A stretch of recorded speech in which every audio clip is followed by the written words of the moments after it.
Welcome back. Let's do another problem. You have a ring here that is kept in place by this neck here, which is on top of this post that itself is secured in the ground.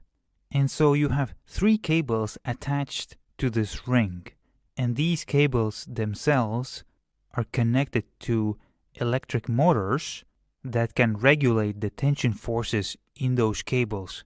And these motors as well, they are attached to walls.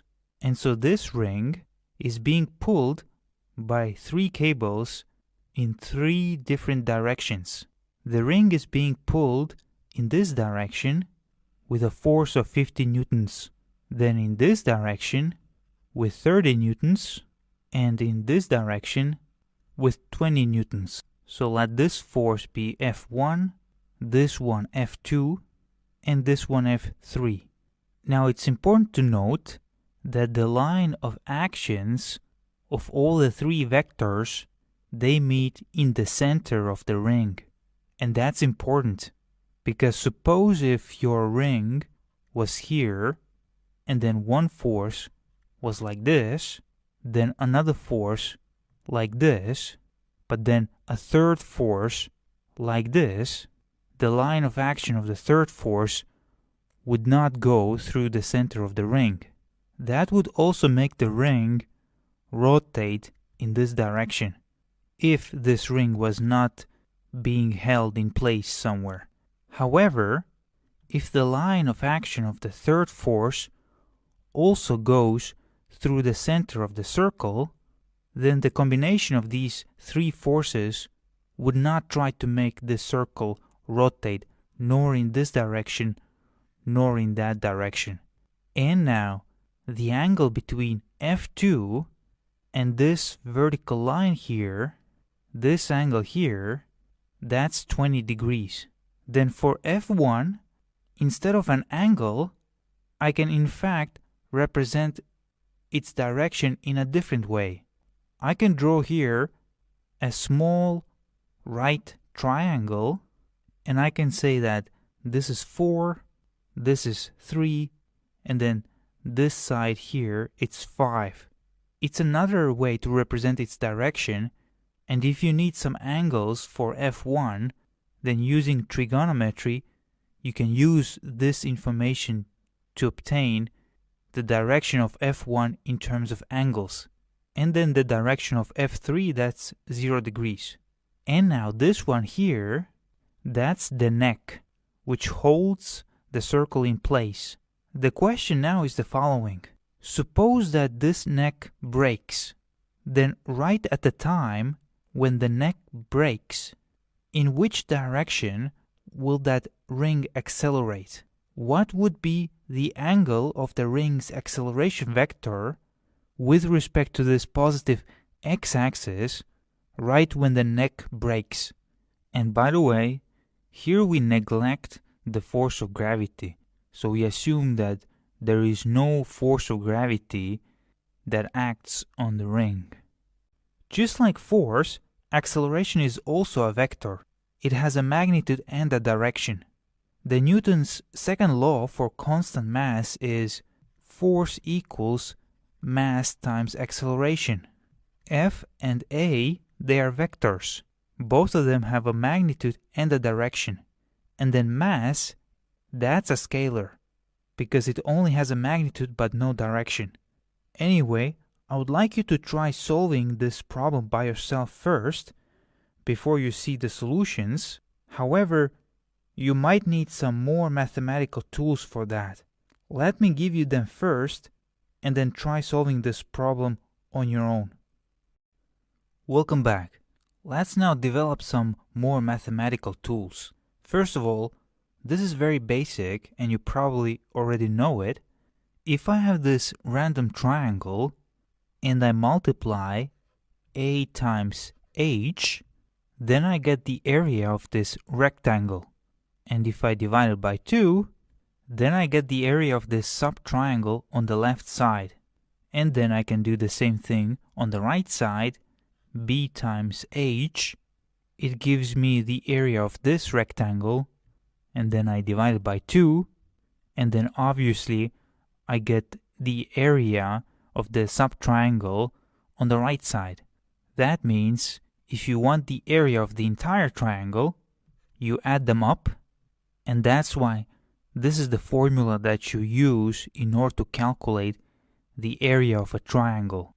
A plus B, which is this one here, times h over 2. But now imagine that I have a square.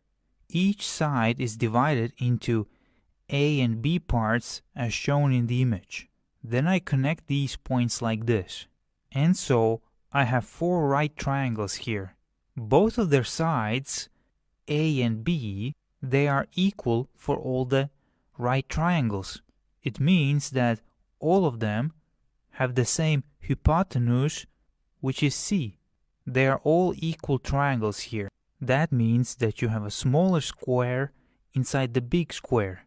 The area of the smaller square, it's C squared. But it's also the area of the big square minus the areas of the 4 right triangles that you have here. So the area of the big square, that's A plus B squared.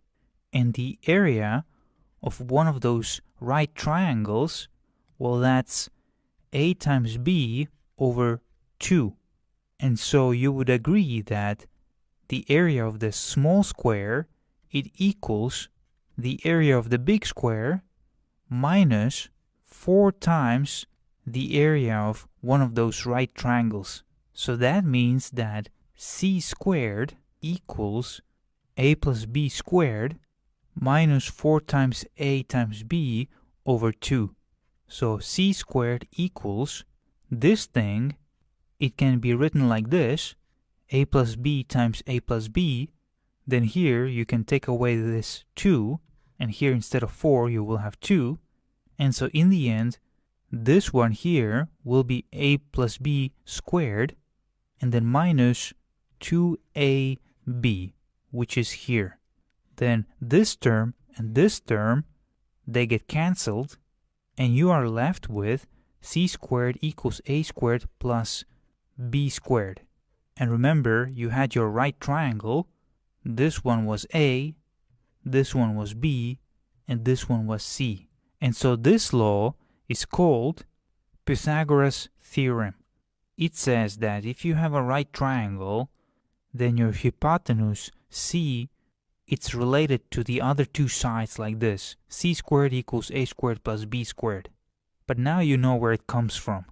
And finally, if you have another random triangle, the big ABC letters, they are angles. The small ABC letters, they are the sides of the triangle. Then I can draw another line here, H. It's perpendicular to B. And so if I say that this one is X, then that means that this one is B minus X. Then I can also say cosine A equals X over C, because this is a right triangle here. That's trigonometry. That means that X equals C times cosine A. Using the Pythagoras theorem, I can also say that C squared equals X squared plus H squared. Again, because you have a right triangle here. Then I can use the same rule for this other sub-triangle, which is also a right triangle. I can say that A squared equals B minus X squared plus H squared. Then from this relationship, I can say that H squared equals C squared minus X squared. And now I can take this one here, and I can put it here instead of H squared. So I have A squared equals B minus X squared plus C squared minus X squared. If I write it out, then I will have this expression. I can cancel out the X squared, and now this X here, it will be replaced by this expression here. So this one will come here. And so in that case, I will have A squared equals b squared plus c squared minus 2 times b times c times cosine and then angle A. And that's one important result. And so you can see that when you have your angle A and you know the two sides that come from this angle, so B and C, then you can calculate the side that is opposite to this angle A. And that's what this formula says. You can use similar derivation to obtain this relationship. B squared equals A squared plus C squared minus 2 times A times C times cosine B. Again, you know this angle B, you know this side C and this side A, and then using this formula, you can calculate this side B. And similarly, if you know the angle C and you have the side B and A, then you will have C squared, and the C side is opposite to the angle C, and it equals A squared plus B squared minus 2 times A times B times cosine C. Again, you can obtain this using similar derivation that we have made here. In fact, let this also be your exercise. Try to derive these two relationships. Try to achieve them on your own. I will do that for you as well, but first I want to solve this exercise here, and then I will derive these ones for you. But try it yourself first. And so these three equations, it's called the cosine rule or the cosine law. And so now, as you start trying to solve this exercise on your own first, you might find these three relationships very useful. So I've given you all the necessary math tools that you need in order to conquer this exercise, and I wish you good luck. Thank you very much. Welcome back. Let's now solve this ring exercise. The situation here is that you have a ring that is subjected to these three forces, and the ring was held in one place by this neck. And so if that neck were to break under those forces, then what would be the direction of the ring's acceleration at the moment when the neck breaks? You have to find the angle of that acceleration with respect to the positive x-axis. Well, first of all, why do objects accelerate in the first place? They accelerate because there is imbalance in the forces. When you sum up all the force vectors, then you get a resultant force vector, or in other words, a net force vector. By the way, it's very common to put an arrow on vector symbols to make it very clear that you're dealing with a vector and not with a scalar. And so, the Newton's second law with constant mass states that F net equals mass times acceleration. If F net is not 0 newtons, then an object undergoes acceleration. And that means that this ring will accelerate somewhere if this neck breaks. Another thing is that the direction of F net is the same like the direction of A. And so, in order to solve this problem, we need to find this F net or Fr and its direction, and then acceleration will have the same direction. To find F net, you can use the tools that you have learned so far: the parallelogram law, the law of sines and cosines, etc. Since we have three vectors that we have to add, we can first add, for example, F2 plus F3. That will give us F apostrophe, and then Fr equals F apostrophe plus F1. And so if this neck breaks, then essentially we can forget about everything else and just think in terms of this ring. you have 50 newtons in this direction, 30 newtons in this direction, and 20 newtons in this direction. This is F1, F2, and F3. And so let's first add up F2 and F3. I will again draw the force axis here. They measure newtons in the x and y direction. And so from the origin, I draw F3, which is 50 newtons, and F2, which is 20 newtons. Remember, the angle here, it's 20 degrees. And so I'm going to use the parallelogram rule. From the head of 20 newtons, I can draw a line that is parallel to this other vector of 50 newtons. And then from the head of 50 newtons, I can draw another line that is parallel to the one of 20 newtons, like this. And so this is the point where they cross. So essentially, this is your shifted F3 vector, which is 50 newtons, and this is your shifted F2 vector, which is 20 newtons, and the resultant vector is from the origin until this crossing point. So that's your F apostrophe. Now, since we know that this is 20 degrees here, then we also know that this is 20 degrees here. But since you have 90 degrees here, you know that this part here, that's 70 degrees. And so we need to find this F apostrophe, which is the vector magnitude of this resultant vector, and we also need its direction, and let's call it theta. We need to find this theta. As you can see, we have a triangle here. Essentially, this triangle looks like this. And also, what I haven't mentioned yet is that since you have 20 newtons here, then on this side, this is also 20 newtons, because essentially it's the shifted vector. So I have 20 newtons here, and this one here, that's 70 degrees. And now you can use the law that you have just learned.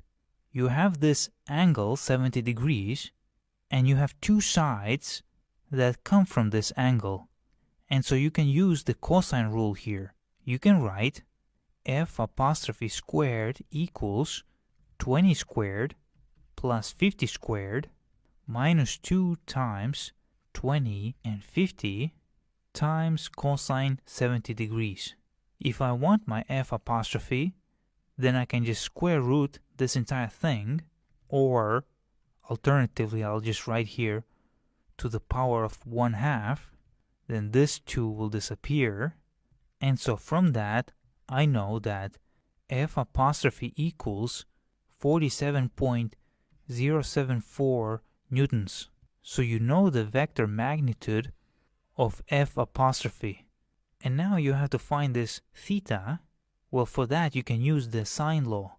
You can write F apostrophe over sine 70 degrees, and that equals 20 over sine theta. From that you can say that sine theta equals 20 over F apostrophe times sine 70 degrees. And that means that theta equals inverse sine, and then all this, but you know what your F apostrophe is. It's 47.074 newtons, and so you will have 23.53 degrees. So that's your theta here. And as you can see, it's clockwise. That's the direction of F apostrophe. Welcome back. So now that we have our F apostrophe and theta, now we can calculate FR by adding up F apostrophe and F1. Again, I will draw two axes that measure forces. From the origin, I draw my F apostrophe, which is 47.074 newtons. Then theta was 23.53 degrees. Then this is F1, 30 newtons. We could measure its direction like this. And now, in order to add up these two vectors, from the head of F1, I draw a line that is parallel to F apostrophe, essentially I shift this f apostrophe and put it here along this dotted line. And then I do the same thing with f1. I draw a line parallel to f1. And so these two lines, they meet somewhere here. Essentially, this vector here is the same one like this one here, f1, and this one here, it's this f apostrophe. And you can see that they meet here, in this point, which means that from the origin, I draw this vector, which is my fr. That's what I need to find. And then we also need to find this angle here, this small angle from the positive x-axis. Then we know the direction of the ring's acceleration when the neck breaks. So here we have to do some geometry. First of all, I want to know this angle alpha. It can be calculated very easily. Alpha equals inverse tangent 3/4, and so you get 36.87 degrees. That's this angle. Now if I draw a vertical line here and a horizontal line here, then you have a rectangle here in this second quadrant. So here you can have another side, and then here you can have another side, which means that if you have alpha here, then that means that you also have alpha here. And then you know your theta here, which is 23.53 degrees from the positive x-axis, but since this f apostrophe and then this shifted f apostrophe, this orange line here, since they are parallel to each other, then that means that this angle here, that's also your theta, which is this one, 23.53 degrees. That's because this purple side of the rectangle, it's parallel to this x-axis. And then this orange line, it's parallel to f apostrophe. And now I'm going to define another angle, and I'm going to call this angle phi. And now it's very easy to find phi. Phi equals alpha minus theta, 36.87 degrees, minus 23.53 degrees. That's 13.34 degrees. Now note that even though it doesn't seem like that, but in reality, these two triangles here, they're the same triangles. You have one triangle here, which is the upper one. This is FR. This is 30 newtons. This is 47.074 newtons. You have your phi angle here. And then you have this lower triangle, where again, this is FR. This is 47.074. And this is 30. You saw that from the previous exercise that when you use the parallelogram rule in order to add vectors, you would take one vector and you would shift it here, and then you would take another vector that you have here and you would shift it here, and then the resultant vector would go from the origin to the place where the heads of two shifted vectors meet, and that would give you two equal triangles. And so since you have a phi angle here, and then 30 newtons on one side, and then 47 newtons on the other side, then in this lower triangle, you have 47 newtons here, and 30 newtons here, and since it's the same triangle, because also your FRs here are the same, because of that, this angle here, it's also your phi angle, the same phi angle that you have here. So I can say that this one, that's phi. And you know that angle phi, it's 13.34 degrees. And you also know both sides that come from this angle, 47.074 newtons, and the other one, it's 30 newtons. It's this triangle here. And now using the cosine law, you can very easily calculate FR. You would have FR squared equals 47.074 squared plus 30 squared minus 2 times 47.074 times 30 times cosine 13.34 degrees. And now you square root it. I'm just going to put here to the power of 1/2. And here I will remove 2. And that will give you Fr equals 19.18 newtons. So that's the magnitude of this Fr vector.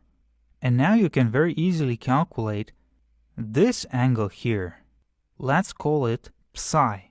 For that you can use the sine law. Essentially we want this angle here, and you know phi, you know Fr, and the other two sides. So the sine law gives you Fr over sine phi, and that equals, you have 30 here, and opposite to that you have psi. So you can write 30 over sine psi. You know that your Fr is 19.18 newtons, and you know that phi is 13.34 degrees. So sine psi equals 30 over Fr times sine phi. And from that you know that psi equals inverse sine 30 over 19.18 times sine 13.34 degrees. And then you close the parenthesis. That means that psi equals 21.15 degrees. But remember, you need this small angle here. Let's call it beta. So it's from the positive x-axis till this Fr vector. But it's easy to calculate because you know your theta, you know your psi. So your beta equals theta minus psi, or 23.53 degrees, minus 21.15 degrees. So beta equals 2.38 degrees clockwise, because also theta was clockwise. So I can say that my Fr equals 19.18 newtons, and another way to represent direction could be like this. This is the positive x-axis, and then I represent the direction like this, 2.38 degrees. From this one, you know that it's clockwise. If it had been like this, then it would have been counterclockwise. But that's not the case here. Here you have clockwise. And so since this is your Fr or F net, then that means that when this neck breaks, and you only consider this ring and these three forces, then the net force on this ring will be in this direction, and then here you will have 2.38 degrees clockwise. And so for constant mass, F net equals mass times acceleration, and F net and acceleration, they have the same direction. So this ring will accelerate in the direction of 2.38 degrees clockwise from the positive x-axis. So we have finished this problem. And now in the next video, what I want to do, I want to derive the remaining two parts of the cosine rule. Let's do that in the next video. Thank you very much. Welcome back. Let's now derive the remaining two parts of the cosine rule. We ended up with this result, a squared equals, and then all that. And so we had a random triangle. We had x, b minus x. We had the h. Then we had three big letters, a, b, and c. They were the angles of the triangle. And then the small a, b, and c letters, they were the triangle sides.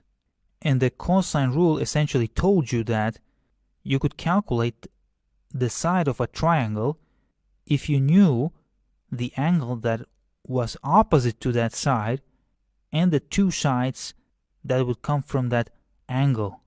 And so I showed you how to obtain this relationship here, where you took cosine A, which was x over c, because this was a right triangle, but now you also have to obtain these two relationships. So what I'm going to do now, I'm going to say that cosine c equals b minus x over a. And that's true because this is a right triangle here.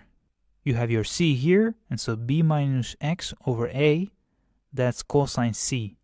And then you can rewrite it like this. B minus x equals a times cosine c. And that means that x equals b minus a times cosine c. Then I take this form again, where you had your x, but instead of replacing it with this one, c times cosine a, I'm going to replace it with this one, which is also x. It's just written in a different form. So I will have a squared equals b squared plus c squared minus 2 times b times x.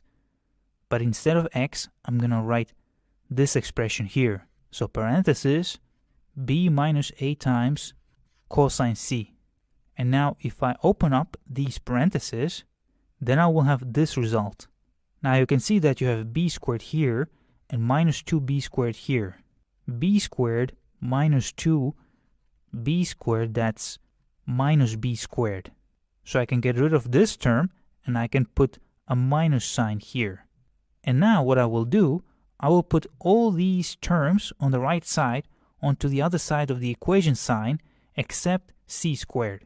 So I will have c squared equals a squared plus b squared minus 2ab times cosine c. And look, that's your third result. And now we only need to find the second result. In order to find the second result, I have to draw another line here, like this, and this line is perpendicular to this side C. I'll call this line L. And so I'm going to say that this one is y, and that means that this one here, that's c minus y. And so I can say that cosine b equals y over a. And it makes sense because this is a right triangle here. This is your angle B, and this A is the hypotenuse of this right triangle. That means that y equals A times cosine B. Then I can also use Pythagoras' theorem here. I can say that A squared equals y squared plus L squared. Or I can say that L squared equals A squared minus y squared. Again, it's a right triangle, so I can use my Pythagoras theorem here. I can also use this theorem here on this other right triangle. I can say that c minus y squared, which is this length squared, plus L squared, which is this side squared, equals b squared, which is this side squared. But this L squared here, I can replace it with this business here. In that case, I will have c minus y squared plus a squared minus y squared, and that would be b squared. In other words, I will have c squared minus 2cy plus y squared plus a squared minus y squared equals b squared. This y squared and minus y squared, they get cancelled out. So you will have b squared equals a squared plus c squared minus 2 times c times y. But this y here, it can be written like this, a times cosine b. And so as a result, you have b squared and then all this. And there you go. This is your second result here. Now you've seen how the entire cosine rule is derived. In the next videos, we'll solve some more problems on this topic. You will be able to apply the tools that you have learned from a different point of view. I might ask you questions differently, but the vector concepts will stay the same. And of course, I highly recommend that you try those problems on your own first, and only then watch my solutions. So see you in the next video, and thank you very much.